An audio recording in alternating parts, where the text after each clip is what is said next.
বাংলাদেশ স্বাধীনের পর থেকে বিখ্যাত বিখ্যাত অনেক বীর পুরুষেরা এই দেশ চালিয়েছে। তাদের কথা হয়তো আমাদের কাছে একটু দূরে, কিন্তু আমাদের অতি নিকটে দুই বিখ্যাত বিখ্যাত দুই প্রধানমন্ত্রী মহিলা এই দেশ চালিয়েছে। তারা বলেছে এই দেশে বৈষম্য, আমরা ক্ষমতায় আসলে বৈষম্য থাকবে না, আমরা ক্ষমতায় আসার পরে তারপরে সংস্কার করবে। তাদের কথা বলতেছি। এই দেশে নারীদের উপরে সবচেয়ে বেশি বৈষম্য চাপিয়ে দিয়েছে। আজ হসপিটালগুলোতে দেখা যায় যে একটি নারী বাচ্চা প্রসবের জন্য যদি হসপিটালে যায়, তাদের বাচ্চা প্রসবের কাজ পুরুষ মানুষের দ্বারাই করানো হয়। সিজারের কাজগুলো পুরুষ মানুষের দ্বারাই করানো হয়। আজকে প্রধানমন্ত্রী মহিলা হয়ে তারা এতটুকু মহিলাদের সম্মান ইজ্জত রক্ষা করতে পারে নাই, এতটুকু ব্যবস্থা করতে পারে নাই। তাদের দল ক্ষমতায় এসে বলে আমরা সংস্কার করে নেব, এটা জাতি মেনে নেবে না। কি সংস্কার করবে এই জাতি তা বুঝেছে। জাতি বুঝেছে তাদের মিঠা কথায় আর তাদেরকে ক্ষমতার মঞ্চে বসাবে না। ইসলামী নীতি আদর্শ আজ সংসদে নেওয়ার জন্য সর্বজাতি আজ পথে নেমেছে, রাজপথে নেমেছে। সংসদেতে ইসলাম নিলে সর্বজাতি শান্তিতে থাকতে পারবে। হিন্দু, বৌদ্ধ, খ্রিস্টান তারা নিরাপত্তা পাবে, তাদের শান্তি, দেশের শান্তি ফিরে আসবে।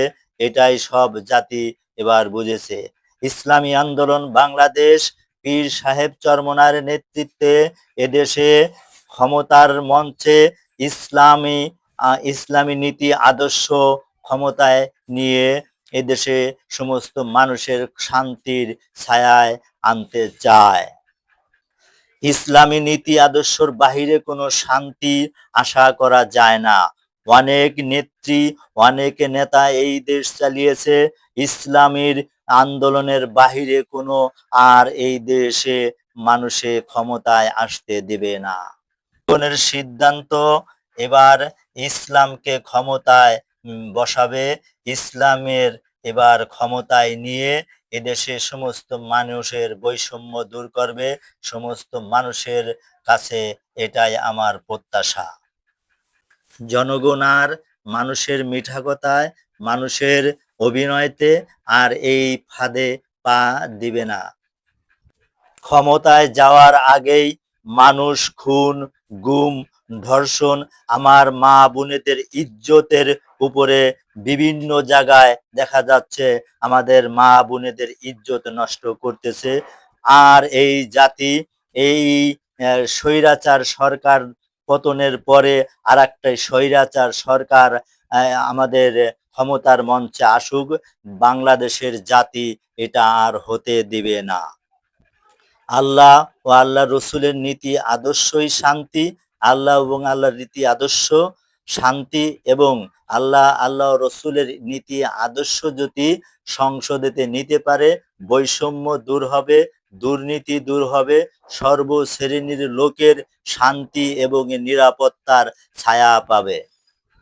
ইনশাআল্লাহ আমরা এই দেশে ইসলামকে ক্ষমতায় নিয়ে সমস্ত জায়গায় দুর্নীতি দূর করার জন্য সর্বশ্রেণীর মানুষই আমরা ঐক্যবদ্ধ হয়ে আমরা অবশ্যই ইসলামী আন্দোলন বাংলাদেশের নেতৃত্বে আমরা এই কাজগুলো করতে পারলে এদেশে একটি সুশৃঙ্খলা একটি বাংলাদেশ তৈরি করা সম্ভব।